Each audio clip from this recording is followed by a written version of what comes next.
What is the one truth that cannot be questioned? It is a question that has kept philosophers, theologians, and ordinary people awake for centuries.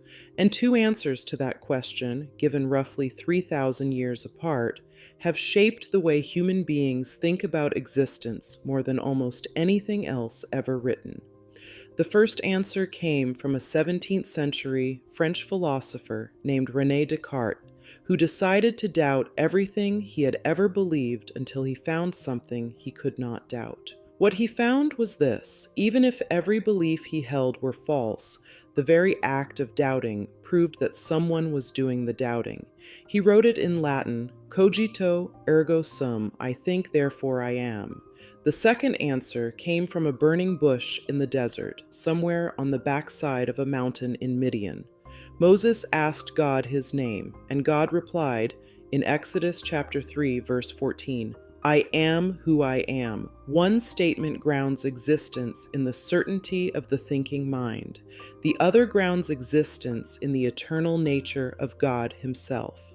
Tonight on Words with Wentz, we are going to sit with both of these statements, where they came from, what they mean, how they compare, and what the question between them still asks of anyone willing to think about it. In episodes 61 and 62, we explored what consciousness does while we sleep. Tonight we ask something deeper: what consciousness actually is and where it comes from. I don't have a final answer for you. I'm not sure anyone does, but the question itself is one of the most interesting ones I know. René Descartes lived in the early 17th century, a time when science and philosophy were exploding with new discoveries and new challenges to everything previously taken for granted. He was not content to inherit his beliefs. He wanted to find something he could know with absolute certainty. To find it, he adopted what he called the method of doubt. He temporarily rejected every belief that could possibly be questioned, every perception, every memory, every assumption, until he found something that could not be doubted no matter how hard he tried. Here is what he discovered: even if his senses were deceiving him, even if his memories were false, even if an evil demon were manufacturing his entire experience of reality, one thing remained: he was thinking. Doubting itself is a form of thinking, and if he was thinking, then something must exist to do the thinking. Cogito, ergo sum, I think therefore I am. The Stanford Encyclopedia of Philosophy notes that Descartes' work profoundly influenced later discussions about knowledge, the mind, and the relationship between reason and reality. His emphasis on logic and careful examination helped shape modern science and encouraged generations of thinkers to verify what they believed rather than simply inherit it. But here is something Descartes himself recognized, something easy to miss when his famous phrase is quoted in isolation. His philosophical journey did not end with the human mind. It continued toward God. Descartes concluded that without an all-good God who created the human mind, he had no grounds for trusting that his mind was capable of discovering truth at all. The cogito got him to the existence of the self, but it took God to give him confidence that the self's perceptions were reliable. About 3,000 years before Descartes sat in his study by candlelight, a man named Moses was keeping his father-in-law's flock on the far side of the desert when he saw something that should not have been possible. A bush was on fire, and it was not burning up. Moses turned aside to look, and from the burning bush, God spoke. He told Moses to go back to Egypt and lead the Israelites out of slavery. Moses asked a question that is entirely understandable. When the people ask me who sent me, what do I tell them? What is your name? And God said, I am who I am. Tell them I am has sent you. In Hebrew, this name points to the idea of pure, self-existent being. Every other thing that exists depends on something else for its existence. The God of Exodus does not have a beginning. He simply is. The rest of Scripture builds on this declaration.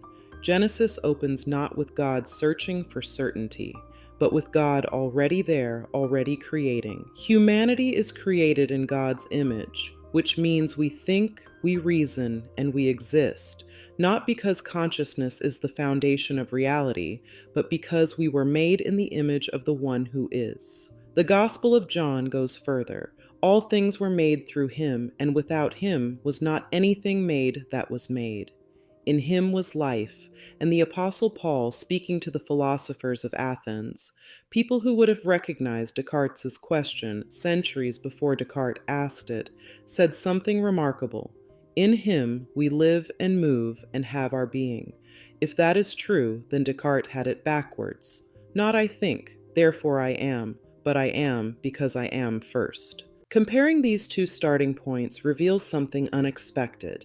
They are not simply opposites. Both begin with the same question.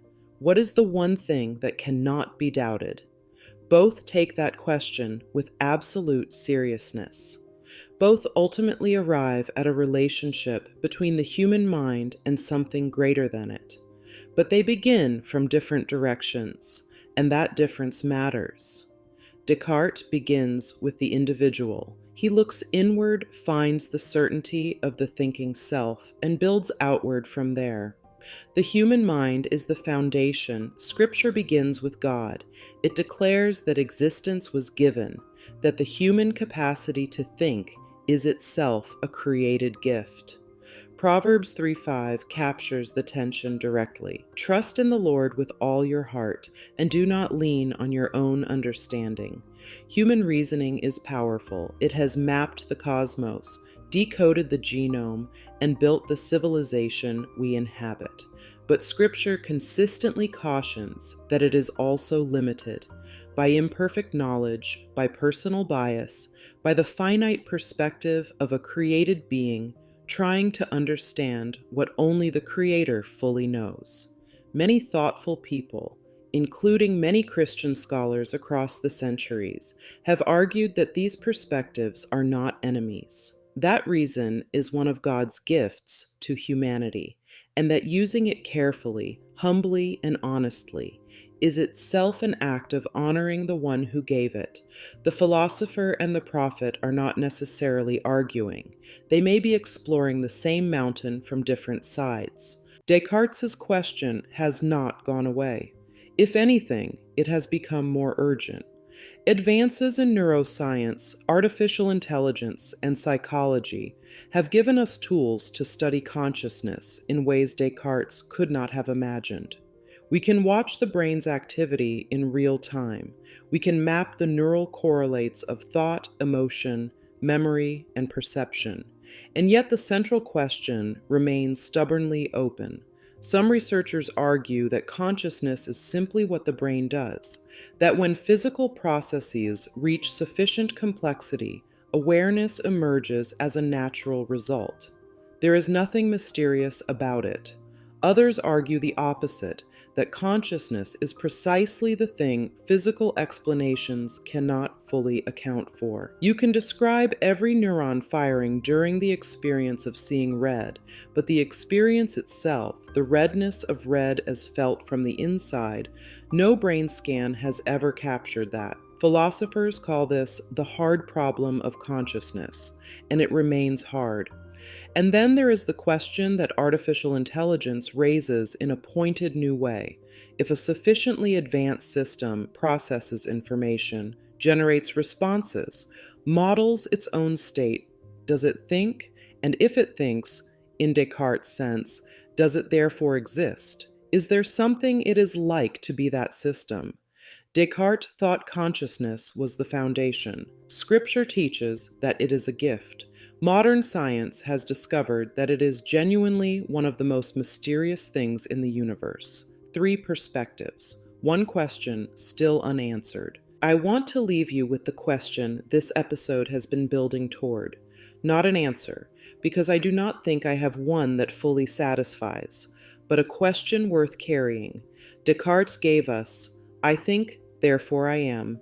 It is remarkable reasoning.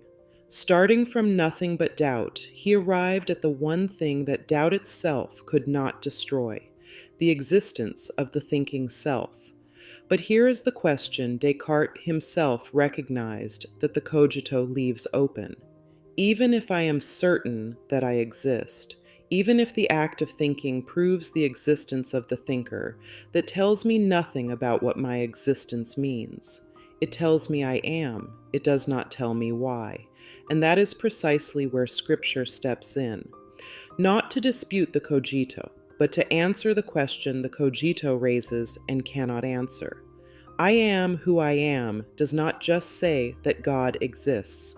It says that God is the source of all existence, that in Him we live and move and have our being, that human consciousness is not the foundation of reality, but a reflection of it. If existence begins and ends with human thought, then each person must ultimately invent their own meaning. If existence begins with an eternal I am, then meaning is not invented, it is discovered. I am not telling you which of these is true. That is not my place. These are questions every person has to wrestle with for themselves. What I will say is this: the fact that we ask these questions, that we have always asked them across every culture and every century, that we cannot seem to stop asking them no matter how much we know. That seems like evidence of something. Maybe it is just the brain doing what brains do, or maybe we keep asking because something in us recognizes that the answer is real and matters. This is Words with Wentz. Stay curious.